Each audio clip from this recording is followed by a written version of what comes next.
Those 2022 2023 Denver Nuggets are up next on our NBA team preview. We have preseason basketball on the screen, folks. NBA season is here. It is rapidly approaching, so tap in with Draft Season Podcast to figure out what you need to know for all of your favorite teams as we keep this series going. So for the Denver Nuggets, they've had a pretty good offseason, in my opinion. Obviously, they locked in the Joker with that huge contract extension. That is something that, they needed to do. There was no other way to do it. Everybody would have done it. Bruce Brown from the New Jersey Nets, the Brooklyn Nets, very underrated pickup for them. He's going to be somebody that does it all. He's going to provide defensive versatility and just somebody who's going to be able to cut backdoor and receive a lot of lobs and bounce passes from the Joker. KCP, Kentavious Caldwell Pope, just adds, a shooter and some wing depth and defense there for them. He'll probably start on this team. So, that's an upgrade from what they've been dealing with. Ish Smith, also traded from the Wizards. Ish Smith, he stays with a job, Sean. He's somebody who just has found a way to stick into this league and provide valuable minutes. If you're tanking or even if you're in contention, man, like he's Smith's somebody. definition of a change of pace guard. Like look up in the dictionary, pull up the Webster's. You're gonna see right next to change of pace guard is gonna be a picture of Ish Smith right there. Just come. Yeah, man, and I think as their third point guard, he's going to see minutes on a team like this at some point. Obviously, Bones Hyland is there, but Ish Smith is somebody that's reliable. Christian Braun from Kansas, a shooter. You love pieces like that just to surround yourself with surround Jokic with something like that.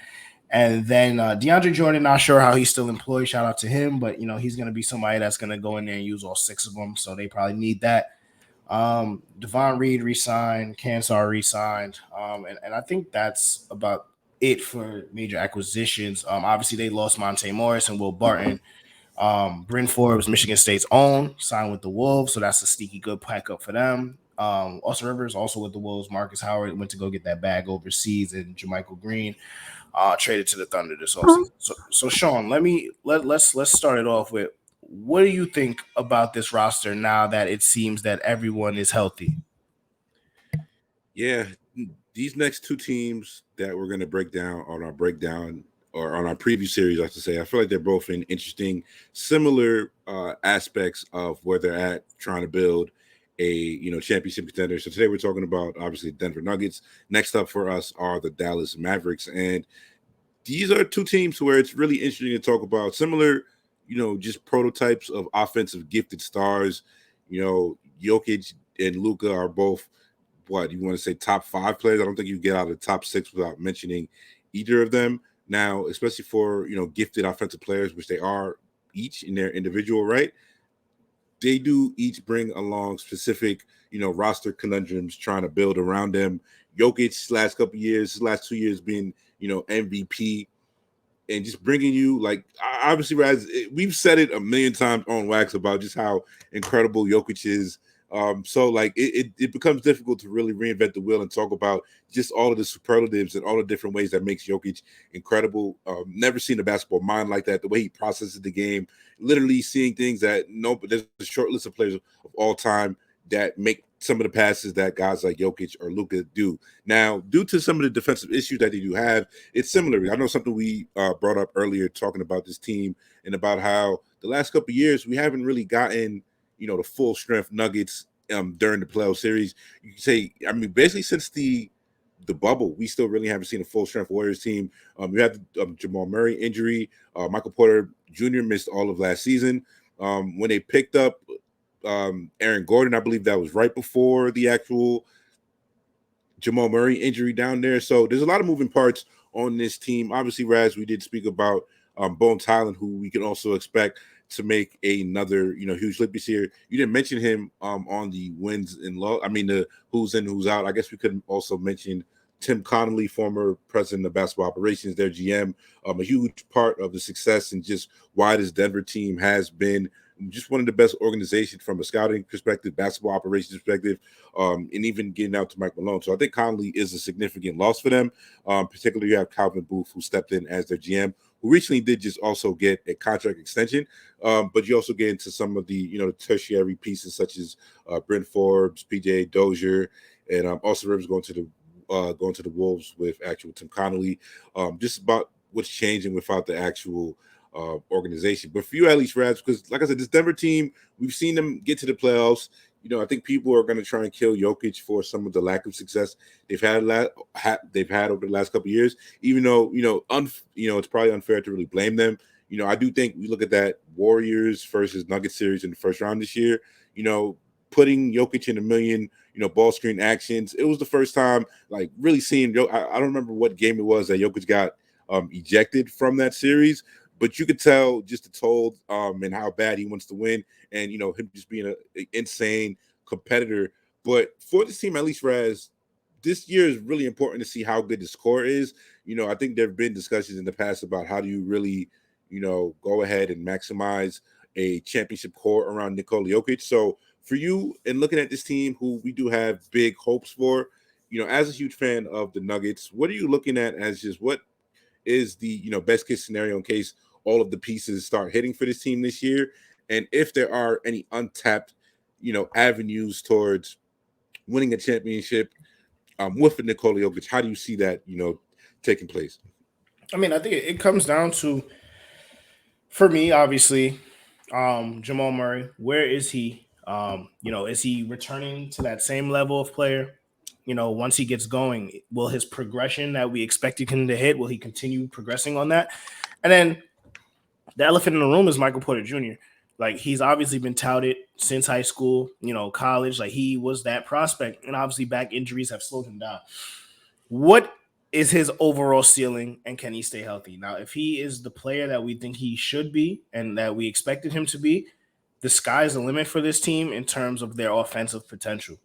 I think now when you bring across somebody like KCP, Aaron Gordon, and Bruce Brown, that shows that you're interested in building some of these complementary pieces that will help Jokic and the way he's going to play. So, I mean, I think, we can expect this team to be at the top of the Western Conference, I believe. And I think this is not going to be an easy out in the playoffs. And I think if everyone's healthy, we've seen obviously what this team has done in the bubble.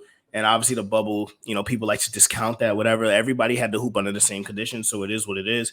This is a team that can be dangerous and make a deep playoff run.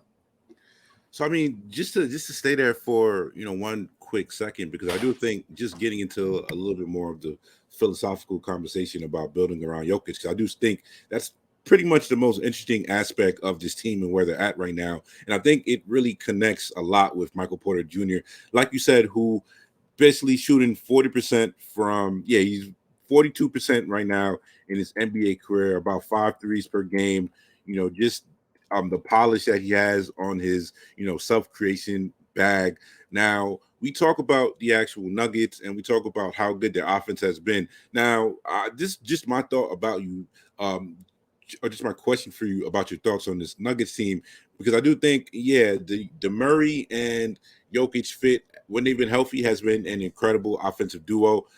Put up incredible, offensive efficiency numbers, which, Jokic on the court by itself has basically been a top 10 offense in the league at it as its floor since he came into the league. Now, just getting into the Michael Porter Jr. part of it, because I think last year, cashing in on a chip like that, was he more valuable to this team as a trade asset or what he can do for this actual organization talent-wise? Because as good of a scorer he is, what do you think are the, when it comes to defensively putting that proper fit next to Jokic? Do you think Michael Porter Jr. is the proper, 3-man, if you want to play on the, the swing man route with, Aaron Gordon? Or do you think even if you could swap out, a less offensively gifted, somebody who can also space the floor, but can also raise that defensive floor? So, I mean, what do you think about this team? About let's say it doesn't work out, or this team, sputters out as a, round 1 or 2 exit,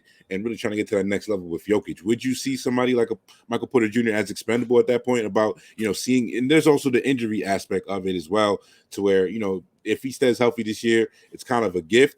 How much longer can we, consistently expect him to really stay healthy with his just off of the back injury and his some of his the nagging stuff that he's dealt with? Yeah, I mean, I think if this team is an early out in the playoffs, you have to look to shake it up, right? Um, Murray's not going anywhere unless you're going to get somebody who's legitimately a superstar to play against, to play with Jokic, right? So I think Michael Porter Jr. is first on that chopping block. You're gonna have to obviously incentivize somebody to take him. I believe he did sign a pretty big contract. I know there's a lot of insurance and wording in that to kind of offset some of the injury concerns, but we know he's a bucket. But we've also know that he's also a turnstile on the defensive end, and I think the way to best maximize this around Jokic is it's going to come down to the matchups that they're going to face because obviously they went and brought in KCP and they went and brought in Bruce Brown. So they've prioritized some type of grittiness and some type of defense in some of these lineups. And I think you could see, you know, lineups where they're going to play around with kind of going with those two, as a 2 and 3, just to in increase the wing defense there and kind of just some of the toughness on the boards and things like that. And I think with someone like Jamal Murray and Jokic, you still have enough offensive power to compete with some of the best offensive teams in the league. So if there's going to be nights that you have to switch to that defensive lineup, you might have to just do it. And obviously, when it's crunch time for a bucket, you're gonna have to play offense defense with somebody like Michael Porter Jr. I think to fully maximize what's already on this roster. Just to talk about how good this Nuggets core has been in the Jokic era, going back to the last full season that Jokic, Michael Porter Jr., and Jamal Murray all shared the court, which was the 2020-2021 season. In the minutes that they shared the floor together, they posted an offensive rating of 123.9. For reference, that's courtesy of NBA.com. And for reference, one other three-man lineup since 2008 has ever exceeded 122 points per 100 possessions. And that other three-man lineup that exceeded 122 points per 100 possessions during that stretch also came from the 2021 Nuggets, and that was a trio of Nikola Jokic, Michael Porter Jr., and Will Barton. So if you like we said earlier, put Nikola Jokic on the floor, put some even marginal offensive talents, and you're looking at one of the best offensive teams in the league. So it just comes down to playing and matchups in the actual postseason. All right, did we mention Jeff Green in the addition for this team this year? I don't even remember if we did. I feel like he was on that team last year. I don't know if it's the addition, but Yeah, I mean Jeff. Yeah, he's still on here. Yeah, Jeff Green. I mean, Right. look, Uncle Jeff is They're gonna yeah, he's go ahead, man. Yeah, he's as versatile as it comes, even in this old advanced age for the NBA he's in. He's gonna be somebody that can come and give you 10, 15 minutes when you need it at multiple positions. So I mean Jeff Green is a very valuable piece to this team. So I mean, I want to talk about Bones a little more, Raz. So I mean, just like as somebody who does watch this Nuggets team a lot, what did you make of him, in year one, and just about next steps for him because he, showed a lot. I think his passing ability was kind of underrated as a selling point about what he did, especially at VCU. Just seemed like the fit in of offense he was playing around VCU. They just relied a lot on his self creation, but playing in that up and down Nuggets offense, free flowing offense. It's interesting to say because, like you said, Raz, Jamal Murray is not going anywhere. So Bones Hyland, just in terms of room that he's going to have to really spread his game, we're not going to be able to see a lot of it just with the presence of Murray, and you kind of he's going to get stationed to that third offensive guard, as a if he grows in that position. But the synergy that Bones Hyland showed with Nikola Jokic as he became a more consistent rotational mainstay, minutes wise down the stretch was incredible. They had a really strong two-man game. You can see, especially for a young player, Bones isn't just one of those unconscious shot jackers. He knows how to move it out the ball. He understands how to get himself. He's an underrated cutter, and he's somebody who should also improve as he gets a little stronger. So, what did you make about Bones? And it just speaks to the the actual scouting team and the developmental process that the Nuggets have been so good at for years now, as another find and another gem for them. I mean, the ability to bring Bones Hyland off the bench, with kind of just the trajectory and the growth potential that he has is going to be great for this team. Like you said, he showed flashes last year in an offense that realistically he probably wasn't supposed to get as much run as he did. But due to that injury to Jamal Murray, he was able to get some of those valuable minutes that will accelerate his development. Now coming in, probably heading up that second unit, like I think he'll get a bit more, a little bit more free reign. Obviously he'll probably be one of the first people off the bench, and he'll probably give Jamal Murray a spell, and he'll be able to run with Jokic as he ran last year. Kind of moving without the ball, which was beautiful, but even being one of those players in as the ball handler in a pick and roll situation. I think we tend to forget how much of a threat Jokic is as a role man as well. His skill set allows him to dish out of his roles if he's not taking the shot and just get everybody open shots. So between him and Bones kind of running that action, it's very deadly for some of these teams. And then even with the addition, of Ish Smith, Bones will not only be alleviated in some of his ball handling duties in the second unit, and he'll be able to run as that two man as well, and get back to straight offense. So I think having a piece like Bones that's going to be so versatile with the players that you have ahead of him is just going to be great for this team. Like you mentioned, he's probably going to get free reign on that second unit because Ish Smith is somebody who, like we mentioned, we made the jokes about him changing pace, but he's not exactly the most dynamic guy in terms of just scoring and offensive output. So, and a lot of times, I know in the past, in terms of some of Michael Malone's just rotational minutes and how he staggers his team, he pretty much keeps the Jokic and Murray combinations together because they're so effective. So Bones might just be that guy to really run that second unit, and his source of just shot creation is going to be extremely valuable for that team. He's, like I said, he's just so much fun. Just a blend of range and touch on the shot. Crafty he can kill you with a bunch of those downhill scoop shots when he gets to his game. Also can hit pull-ups from really long, and he has a nice step back game. She can get off his shot in so many different ways. Also has a quick sidestep. So Bones is definitely somebody who is going to fill it up, and he's going to bring you that lightning off the bench for that Denver team. So I mean, just thinking a little bit more about this team as in the actual playoffs, because obviously we think this team is going to win a lot of games. Going back to last season, this obviously was with no Michael Porter Jr. or Jamal Murray. They won 48 games last year, and their over-under win total is 49.5. So obviously we can look at this team as a team that has realistic, playoff dreams. Somebody who, if they don't win 2 or 3, playoff series when it matters in the summertime, May and June, you can look at the season as a disappointment. So I mean, Raz, kind of getting back into this team, like you said earlier, we spoke about Bruce Brown, underrated. We spoke about KCP, just good, guys who can mesh inside of the actual, inside of what Denver does best, on offense. KCP, I've said this for a long time. We make fun of KCP for being, the ankle monitor guy. We make fun of him. Lakers fans always choose one scapegoat for every year. KCP got off that team and went from KCP to basically Russ from year to year. But KCP was he was super important on those Lakers championship teams, man. We talk about the ability to fight through screens. His ability, KCP's always been, he's getting up threes at, a high volume level. He's getting up, 5-6 threes a game, really good guard defender who you can throw on a lot of the best, perimeter, creators in the league, and he can make their life hell. Not necessarily somebody who you just look at as, ultimate lockdown guy, but you put KCP in a good wing rotation, and what I'm saying, he's going to affect the other team, just efficiency wise. So I love the fit of KCP and guys like Bruce Brown, but looking into this team as a certain playoff matchup, obviously, Raz, because we look at, just the, matchup problems that they had with, Golden State. You can look at some of the other teams in the West. Looking at the team as a legit title contender, who do you see as the main threats that they're going to have to figure out? How do we, what are our best rotations for, situational games like this, and against teams that might have, an avenue to really exploit them defensively? How do you see those lineups being for this Denver team and Mike Malone?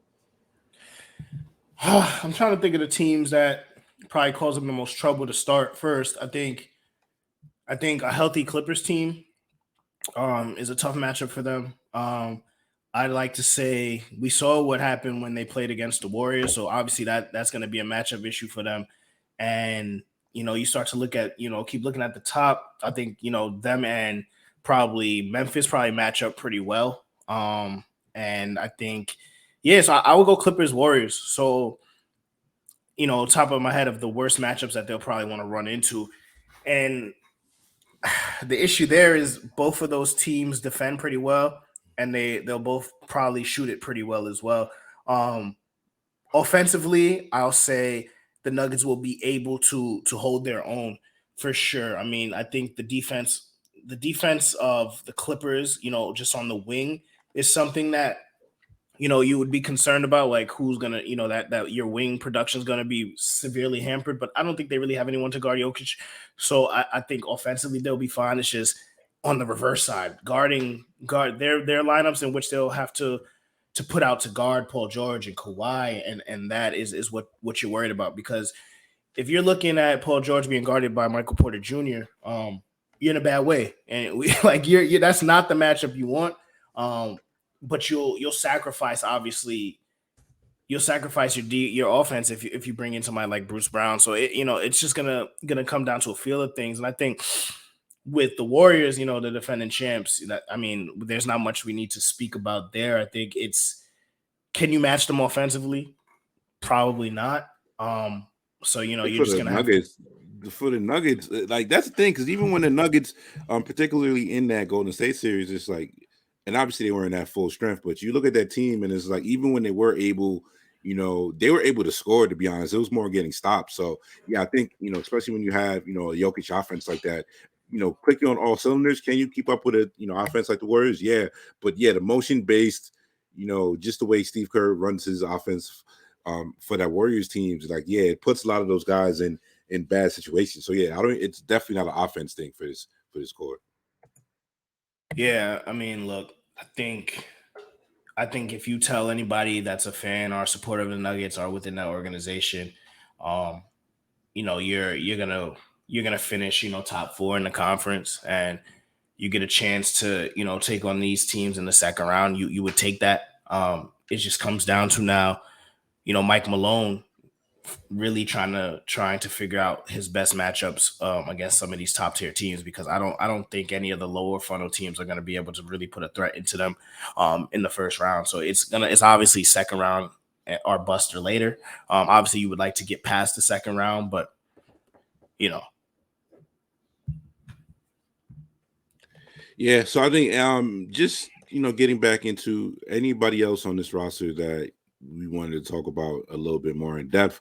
I definitely wanted to bring up Zeke Naji, just as energetic big, who I think they've talked a lot about out of Denver's camp about him improving.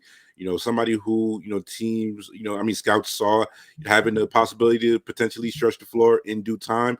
Really good offensive rebounder. Somebody who I think he has the ability to be a plus defender, and I think get a lot of those second chance opportunities for that team. So I think even especially as somebody who, as a defender, I think he has ability to also some interesting potential with a guy like Zeke Naji. Obviously, you want to see him improve some of his discipline and awareness, but I do think he has the ability to be a pretty versatile, forward defender. He's going to have the body type to really, affect those guys. And like you did say, Raz, when you talk about, matchups like the Clippers or some of these other matchups that they might look at in the second or third round, you're going to need versatile or multiple, wings. And he profiles as somebody who you could probably throw on maybe those threes or fours, which, you throw in a guy like, you combine him with guys like KCP, Bruce Brown, and I still think this team might be missing a possible wing defender or another Swift Army knife type of I'm forgetting that they have Aaron Gordon on the team. At the team, actually, not a, we can't end this without talking about Aaron Gordon, Raz. So I mean, obviously, Aaron Gordon getting out of Orlando kind of felt like got him out of just that purgatory in being in the NBA. Obviously, he dropped the D Wade diss track, and there's a lot of people who you just talk about pure athletes, and if you did a draft of the best athletes in the NBA, Aaron Gordon would go what, top 15, top 20? I don't think he makes it out of he's definitely in the upper percentile of athletes in the league. But what have you made about just I want to talk about his defensive, in general, because I think that's why they brought him in and why they chose to pair him in the front court with Jokic. This team in general, it's interesting because you don't really see this team as a great defensive team in general. Last year they were 15th in the league in defensive rating, and the year before that they were 11th. And they've never really had plus defensive personnel. And I think that's kind of gives credit to Jokic, who early in his career was a lot worse as a defender. Jokic is never going to be he's never going to be the Kevin Mutombo. He's never going to be Ben Wallace. He's never going to be one of these. He's never going to be Anthony Davis. That's just not who he is. He wasn't blessed with that type of foot speed and ability to move his ability to be that great of a defender. But I think Jokic is kind of he's solid for what he is. He's strong. He's really hard to move in the paint. As a rim protector, he's always his positioning and just IQ of what he needs to be, and even when you put him in drop coverage enough, he moves good enough to not make it. This we talk about. I know when we spoke about it in the Chicago Bulls preview, talking about Nikola Vucevic. Jokic is a clear tier above even a guy like that defensively. So I mean, just to finish on Aaron Gordon real quick, what have you made of his experience or just the experience? I mean, the team or his past couple years with the Nuggets since he's been traded over there. I think he's still figuring it out, honestly. I feel like some of the most frustrated I've been watching this team is with Aaron Gordon possessions offensively. I think he needs to kind of just figure it out on his end. What is he going to do in this offense with now that you have all of these players that are back? Obviously, if he's the one that's dribbling the ball out the air, you might have an issue. I think he needs to work on his off-ball skills, cutting, backdoor, and catch and shoot, to really maximize his offensive potential on this team. On the defensive end, like you said, athletically, he gives them somebody who's very versatile and can guard multiple positions. I think he hones his focus there and locks in there and becomes even more of a plus rebounder. That's probably the best Aaron Gordon to play with Jokic and the rest of this roster. Very active without the ball offensively, and somebody who's going to be a hound on defense and really clean up the messes. I don't need him to be obviously, a rim protector or anything like that. I'm not asking him to play super out of his playing type, but just clean up the boards and play good defense. I think he'll fit in perfectly and kind of just maximize what he should be on this roster. So yeah, we're gonna finish up with the over/under total for the Denver Nuggets in 2023, which is 49.5 wins. I think this is easy money. I think especially a full season, even Murray, let's say Jamal Murray and Michael Porter are on some type of minutes restrictions or just game restrictions to where whether they're gonna take it easy in terms of early season back-to-backs and minutes, make sure they're healthy for the stretch run. I still think this team, Jokic at MVP form, enough. I think better role players, especially with guys I think even for rather say big shout outs to guys like Monte Morris and Will Barton, who are pretty important to just the the cloth and the dynamic and just the nucleus of who this team was. I think those two guys are really good offensive players and good values for where Denver got them in parts of their career. But I do think they had their own deficiencies, and I think Barton in general could be streaky from time to time. So I don't necessarily even think they're losing a lot offensively when you think about what they're bringing back. But we know for a fact that this team improved a lot defensively. They're going to be able to play a lot more of versatile lineups on that front, and they still have the damn two-time reigning MVP of the NBA. So I'm definitely banging that over at 49.5 games. I think 50 wins for this Nuggets team is a pretty good bet. I think a lot would have to go wrong in terms of injuries. Last year was closer to the floor of just what you can have with Jokic and, let's just say replacement level NBA talent around him. So, yeah, getting into the 50 win realm, this team probably has, the chance to even be, if they were a top 2 seed in the West this year, also wouldn't be shocked. So I'm banging that over at 49.5 wins for the Denver Nuggets this year. Yeah, I mean, you knew I was picking the over. 49 for this team is, I mean, that number makes, you said 49.5, right? Yeah, you got to get to 50. Yeah, 50 seems about right. And I think, there's going to be a big disparity in the West anyway, in terms of the top 4 or 5 teams and everybody else. So I'll go with that over on this team. They just have too much talent, and they were close to that number without their best players last year. Yep. Let us know in the comments what you guys are rocking with the Nuggets 49.5 wins. That's going to wrap us up for our preview for the Denver Nuggets. Make sure you guys are subscribed to that Draft Season podcast. Once again, we dropping content for you guys coming daily. Be on the lookout for the rest of the NBA team preview series. And we definitely going to be back with you guys shortly with some more content.